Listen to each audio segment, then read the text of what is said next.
Yo, what's up, John Aaron na naman here nagbabalik at meron akong naisip na ewan ko ba basta ano to, ugali to ng mga Pilipino minsan yung nagkakaroon ng yabangan, alam naman na natin yun, pataasan ng ere tapos hilahan pababa.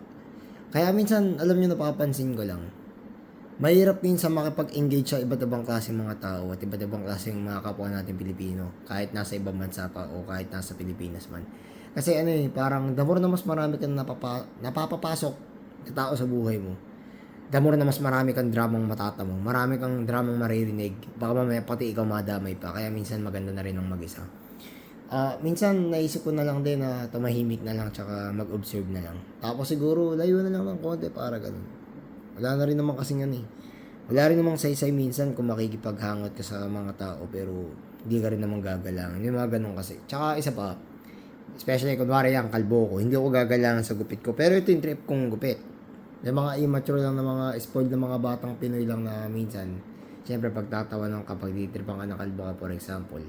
Ako, qualified sa akin ng pumatay ng tao. Qualified yun. Kasama sa trabaho ko yun. Kaya lang, bawal ako manakit ng civilian.